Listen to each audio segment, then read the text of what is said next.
Thank you for coming to the 50th anniversary celebration of Governor Shapp's first executive order banning discrimination for LGBTQ people.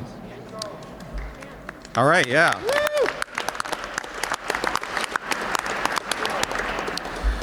My name is Barry Loveland, and I am the chair of the LGBT Center of Central Pennsylvania History Project. We're gathered here today to commemorate the 50th anniversary of Governor Milton Shapp's Executive Order number 1975-5, banning discrimination on affectional or sexual preference for state employees, and later the term preference was changed to orientation. Pennsylvania was the first state in the nation to grant such protections. That's a very significant milestone in LGBT history.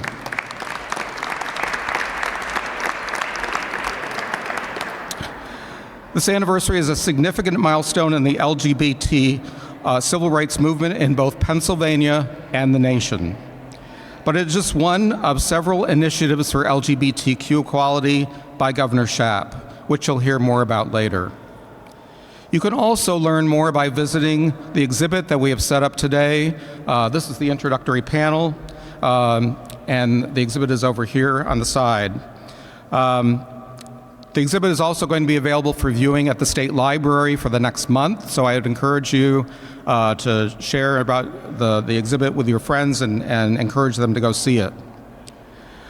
Governor Shapp was Pennsylvania's 40th governor, its first Jewish governor, and we are calling him America's first LGBTQ equality governor. His initiatives were truly groundbreaking.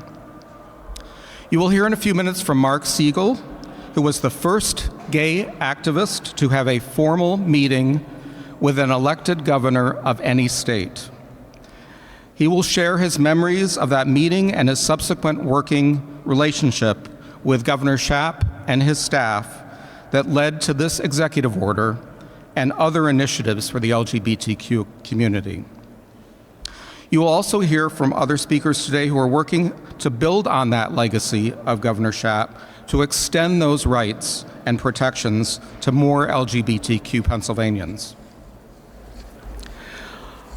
Our next speaker is Mark Siegel. Mark is a pioneering figure in the LGBTQ activism, known for his involvement in the Stonewall riots and founding membership in the Gay Liberation Front. He served as a marshal during the first Gay Pride Parade in 1970 in New York City. In 1972, Mark initiated a campaign against LGBTQ invisibility on television, disrupting shows like the CBS Evening News with Walter Cronkite. Collaborating with Pennsylvania Governor Milton Shapp in 1974 through 75, he helped enact the nation's first executive order that we're celebrating today. He also worked with him to lead in the creation of the first official government body devoted to improving public policy for LGBTQ people, the Pennsylvania Council for Sexual Minorities, in 1976. In 1976, Mark founded the Philadelphia Gay News and later raised $1.2 million for HIV/AIDS awareness through a July 4th concert featuring Elton John. As president of the Dr. Magnus Hirschfeld Fund, he partnered with the Obama administration to develop the nation's first LGBT-friendly, affordable senior apartment building in Philadelphia.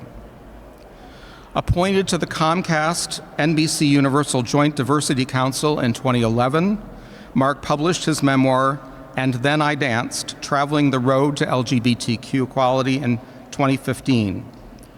His papers and artifacts from over 55 years of activism are now part of the Smithsonian Institution's American History Museum LGBTQ collection. Mark Siegel.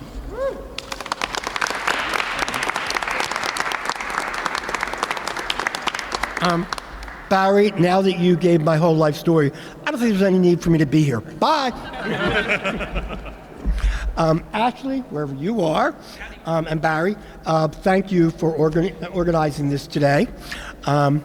a personal shout out to Jason Goodman over there, who helped find this history who dug around the archives for many months looking for all this history, why we could be here today. So I thought I'd tell you a little about myself and how I got here today 50 years later, or how I wound up here in 1974. I was born in 1951. I know that makes me prehistoric. Growing up in the 1950s and 1960s, and then finally realizing that I was gay, I thought, living in Philadelphia, that I was the only one. That's how invisible we were in 1950s and 60s. We were not written about in magazines, newspapers. We were not on radio. We were not on television. In fact, it was an FCC rule that did not allow us to be on TV. I escaped at 18 to New York City. And a typical night for me in New York City was being with the community I found, people who were like-minded. So I would walk up and down Christopher Street. On June 28, 1969, 6 weeks after I'd gotten to New York, I was in Stonewall, the only place that LGBT people could dance, hold hands, hug. The only place in all of New York City, a city of 6 million people. Around midnight, the police burst open the doors. They started destroying the bar. They threw liquor bottles across the room. They threw people up against the walls. My feeling was, gee, I better call the police. These were the police who were doing this. Probably one of the lowest points of my life when I realized if the police could do that to us, how low were we? I was a boy from Philadelphia, 18 years old. I'd never been in such violence in my life before. I was frightened.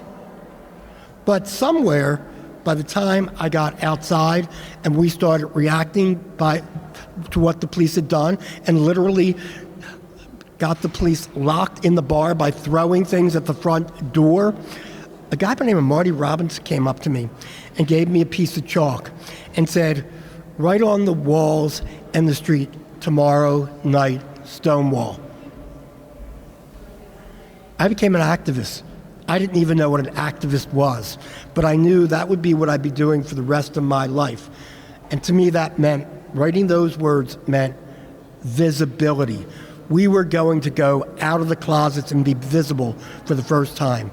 I took that lesson when I joined Gay Liberation Front New York, where we created organizations that never existed before. Medical institutions, legal institutions, media committees. I discovered after a few years that we weren't getting through, at least I thought, fast enough through the media to the general public. So I set up an organization called Gay Raiders, which its sole purpose was to break the media's embargo on us. So we started disrupting TV shows, the NBC Today Show, The Tonight Show with Johnny Carson, and finally the CBS Evening News. That one last zap, as we called them in those days, got me on the Phil Donahue Show. It was the first time a nationally syndicated show broke the FCC rule and brought a gay person in to talk about why we had problems with society and why society had to start giving us our equality. It's the first time. It opened up all shows at that point. I thought I was hot stuff at that point because I was doing all this stuff. So I wrote a letter to a man by the name of Pennsylvania Governor Milton Shapp. I said, "Hey, I'd like to have a meeting with you." To my shock and chagrin, his secretary called back and said, "The governor will meet you." This is that meeting, which took place in 1974. So we go into the meeting, and the governor says, "Well, what would you like?" I thought, okay, let's go for the brass ring. I said, okay, an executive order which stops discrimination against LGBT people in employment. How about a commission to look into the problems of the LGBT community in Pennsylvania? Oh, and by the way, can you give us a state resolution proclaiming Gay Pride Month? None of those things had ever, ever been done. In fact, Milton Shapp was the first governor to ever meet with a gay activist. Other governors around the country ran from gay activists, not Milton Shapp. So on the way out of that meeting that you're seeing right there, Governor Shapp put his arm around me and said, quote, "By the way, I caught you on the Cronkite show." That shows you how visibility is our best tool. And here we are doing history 50 years after that took place. And right now, our history as LGBT people is being attacked. The Stonewall National Monument in New York, which is a part of the National Park System, was told to take down the T from LGBT. Our history is being censored. So I thank all of you for being here today. So let me make a few points about that. So 1974 we met. Then for the next year we started planning what we're here to celebrate, which took place 50 years ago. And this is a magical moment, at least it is for me. Yesterday in going through my files, I found a photo I have not seen in basically 50 years. So that was 1974. And in that year leading to what we're celebrating today, here's one of the planning meetings at the governor's residence with Governor Shapp, myself in a suit jacket for the first time in my life. This is Terry Delmuth and Barry Kahn. We worked and studied over every word for what was going to be the executive order and then later the Governor's Commission on Sexual Minority. I remember Governor Shapp insisting on the term, "I don't care what you call it, as long as you use the word sexual minority in the title." So that's how it got its title. Throughout that same year, the governor had me do several things, which is go to state legislators and try to get them to support us so that when he issued the executive order, they would all stand behind us. Not one state representative or state senators would join us in making that announcement. Today, standing here with us, we have two state representatives that are out. Izzy and Jessica, raise your hand. Three, they're not. I didn't know. Four of us?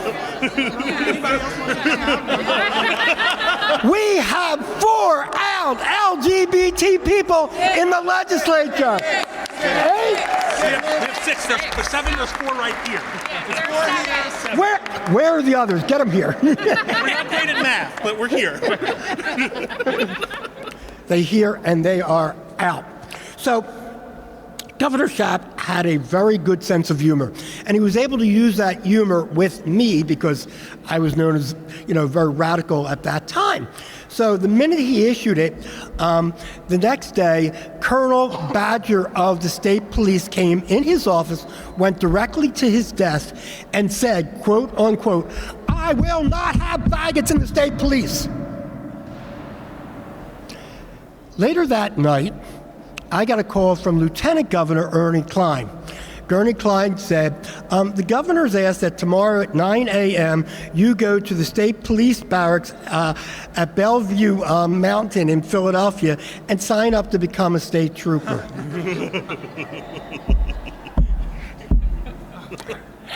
Do I look like someone who wanted to be a state trooper? So, of course, I did as the governor said. The governor's office had called out the entire Pennsylvania press pool. And so, knowing the governor's humor and my humor, after I literally signed up to be a state trooper, knowing they would never call me back, I'm outside and the press surrounds me. And the first question to me, of course, is, Mr. Siegel, you're homosexual. Why would you want to be a state trooper? And I said, because I like men in uniform. And then I got onto the serious bit. If we are able to do the job, we have a right to have this job and any other job. And several papers in the state of Pennsylvania actually editorialized about that, which became the first time that ever happened. And very shortly thereafter, Colonel Barger gave in to Governor Shapp. So here we are, 50 years later, and aside from the LGBT state representatives, and you have no idea how you speak to my heart, all of you. And I know on behalf of Governor Shapp, which today I am speaking for, thank you. Thank you. Thank you. He would be so proud. I also have my two state reps. At least I think they're here. I know that Mary is, and there's Ben. So I have 2 state reps, by the way. And I come from an area in Philadelphia, Mary's District 175, which is also the state representative seat of a person that you might have heard of by the name of Ben Franklin. And every day when I was younger, I used to walk by Independence Hall and give reverence to it. But I never thought that I would be able to give reverence to any of the founding fathers for who I was. But then I later found out, since we're talking about history here, my favorite point of American history and LGBT history. During the Revolutionary War, Ben Franklin had 2 jobs as our ambassador to the French court. 1, he was to get money, and 2, he was to enlist military talent, since, of course, we were losing the war, if you didn't know that. So this guy by the name of Baron von Steuben came before him, and Ben Franklin, being one of the most intelligent people, he was sort of like the Steve Jobs of his day, said there's something a little strange about him. But after we kept losing the war, he brought him back and finally said, okay, we will sneak him across to the United States, because he was about ready to be arrested by the French authorities because he committed sodomy. Therefore, Benjamin Franklin brought the first gay man to the United States to fight in the Revolutionary War. This makes Benjamin Franklin the founder of Don't Ask, Don't Tell. So here we are celebrating 50 years of history, but our history goes back to the founding of this nation. And I just thank you for this very warm moment. And I knew if Governor Shapp was here today, he'd be smiling ear to ear and would give each and every one of you here today a hug. On behalf of Governor Milton J. Shapp, thank you very much.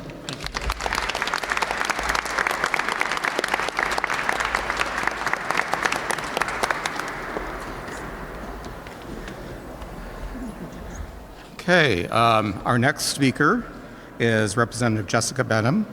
Representative Benham is a state representative for the Pennsylvania House District 36, covering portions of the city of Pittsburgh and its suburbs. As a state representative, she is focused on increasing public safety, fighting for access to health care, a clean and healthy environment, fair funding for education, and LGBTQ and disability rights. Jessica.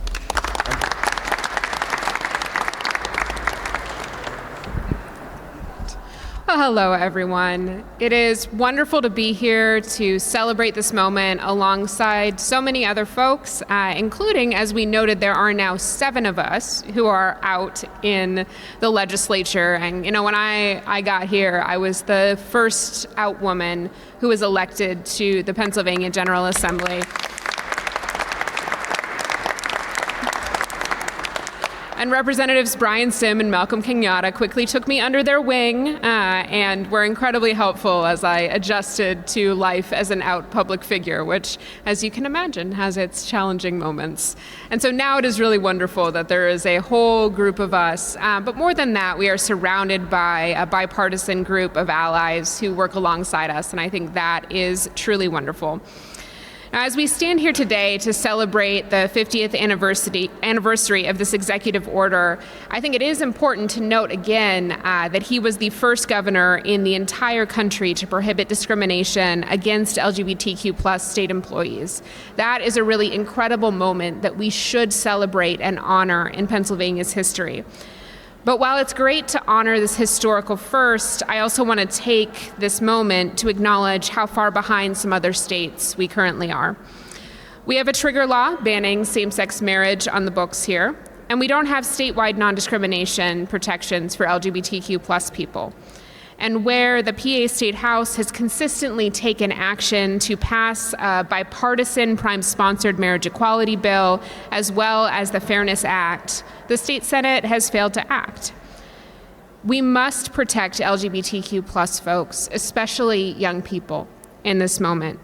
And I want the youth who are watching this to know that even though it is often the hate that receives the most media attention, there are elected officials and leaders of all types who are fighting for your right to exist as the full, wonderful human being that you are.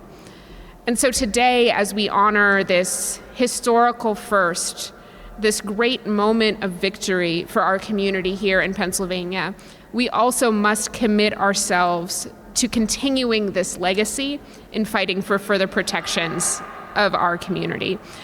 So as the co-chair of the LGBTQ plus Equality Caucus, I want people to know that not only are we taking this moment to celebrate history, but we are committed to building a present and a future where LGBTQ plus Pennsylvanians know that they are valued members of our community, and that there are people who look like them and love like them who are here in the General Assembly fighting every single day for their rights. Thank you.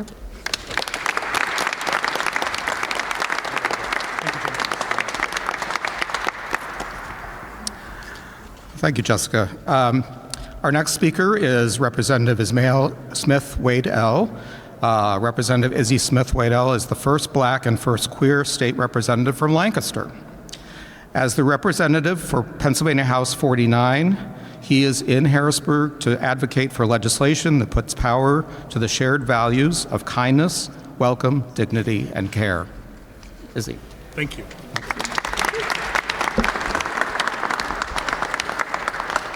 Hello, everyone. First, I want to acknowledge, because I think it's important to acknowledge people by name, Representative Nancy Genst, Representative Steve Malagari, Representative Johannes Eperiferetis, Representative Christopher Rabb, Representative Abigail Salisbury, Chairman Steve Samuelson, Representative Rick Krajewski, Representative Malcolm Kenyatta, Representative Mary Isaacson, Chairwoman Mary Jo Daly, Representative Ben Waxman, Representative Tim Brennan, the birthday boy Paul Takak,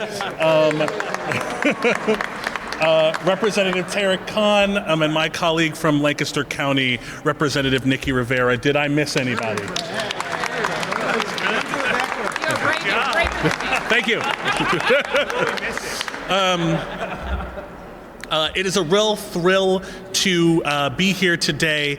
Usually I say I'm going to keep this brief, and usually I'm lying, but I'm really going to try today. Two things that I want to leave you with.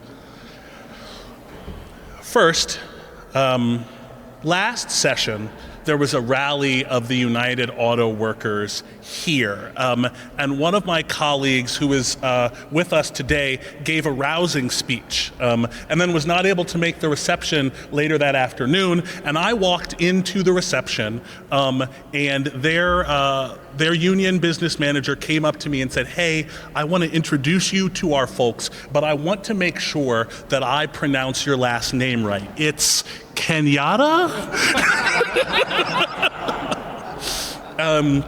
Which is a real thing that happened. And that's funny, but I mention that to say, as my co-chair mentioned, that there are freedoms that Malcolm and I enjoy as Black people in this Commonwealth that we do not enjoy as queer people in this Commonwealth.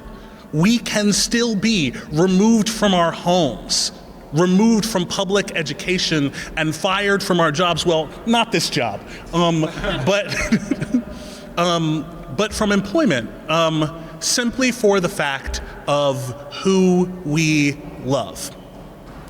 And I like to think that we're doing pretty well for ourselves. And so I think about the millions of Pennsylvanians, or I'm not going to count, but all of the LGBTQ plus Pennsylvanians who do not have the rights that our parents and grandparents fought for us. And that's why this is so important to me. what Governor Shapp did and the work that we continue to do now is about a long tradition of being Pennsylvanian that apparently goes back to Ben Franklin. That was fantastic to learn, Mark. But the work that you did, Mark, really does continue this Pennsylvanian tradition, and I'll tell you what that is. When I think about this Commonwealth, I think about the Mason-Dixon line, and that for decades, this was the place where slaves fleeing oppression came to know that they were free. This is the birthplace of American democracy. At every step, Pennsylvania has led in increasing freedom, not just for its own citizens, but also for Americans at large. So how, at this late date in the year 2025, can we be so behind? How can we so turn our back on traditions that have been set for us 50 years ago, 100 years ago, 250 years ago? So I'm going to use my waning time on the microphone to say this. There is a piece of legislation that has been introduced over and over and over the past 22 years? 23 years. That is the Fairness Act that would add gender identity and expression, sexual orientation to the list of protected classes in the Pennsylvania Human Relations Act. And finally, put us back on track with our legacy as the North Star state.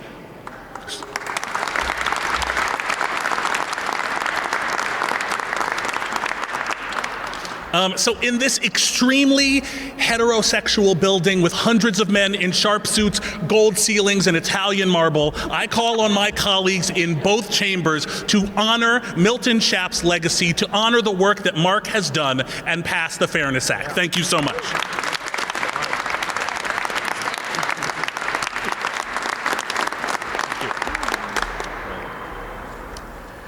Okay, our last speaker on the program today is Ashley Strange. Ashley is the Executive Director of the Governor's Advisory Commission on LGBTQ Affairs, today's version of Shapp's Governor's Council for Sexual Minorities. They engage with federal, state, and local agencies to promote effective utilization of government programs impacting LGBTQ Pennsylvanians and work with the Commission to educate the community on existing resources. They currently reside in Allentown with their fiance, cats, and several failing plants. Ashley.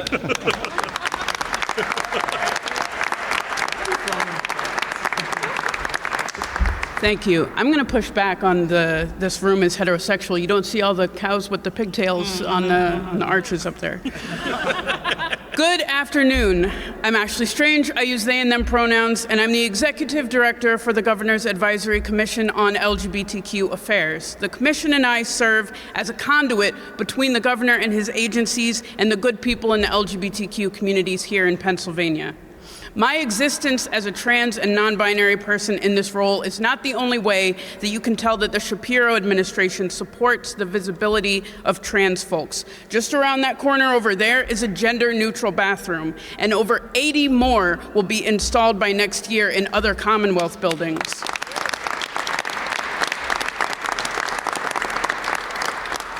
Don't all go check it out at once, though.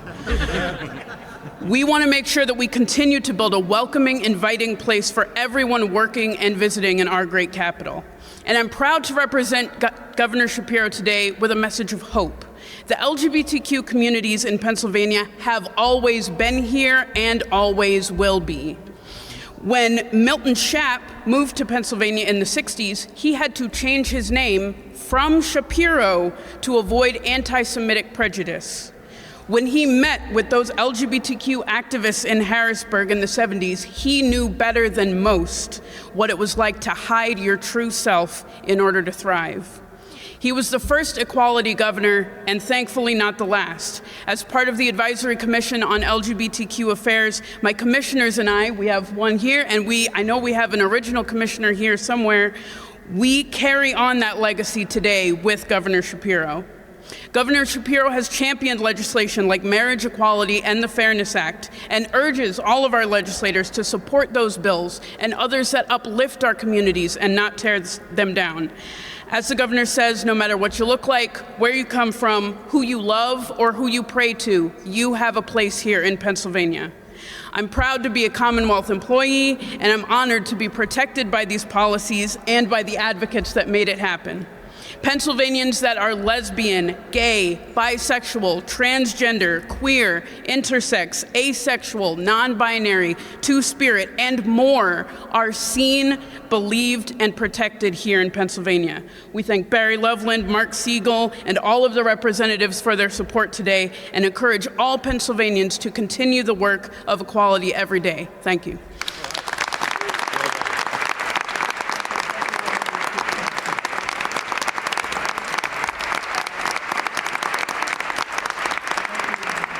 I just want to wrap this up by saying a great thank you to Ashley, who really helped put this program together. I also want to thank, excuse me, all of the state representatives that are here today. I've been in Pennsylvania for 42 years as an activist, and I've been to many events at the Capitol where we worked for gay rights passage of legislation of all sorts. And often we'd be lucky if there was one representative that would stand with us, but in this is amazing to have this kind of level of support. When just as a personal note, when I moved to Harrisburg in 1983, I was moving from the state of Alabama, and Alabama had very few protections for anybody, let alone LGBTQ people. And when I made the decision to perhaps take a job with the Pennsylvania Historical and Museum Commission, I called the Gay and Lesbian Switchboard of Harrisburg to find out, well, what kind of protections are there for state employees and for someone moving to the city? And fortunately, I had the Governor Shapp's executive order to rely on. And so it made my decision very easy to move to Pennsylvania and move to Harrisburg, because they had just passed the local gay rights ordinance, and then Governor Shapp's executive order provided protection for me in my job and also in just living my life. So you could say that Governor Shapp helped shape an incredible amount of my life. So I really thank him, and I thank all of the people who helped with this program. So thank you.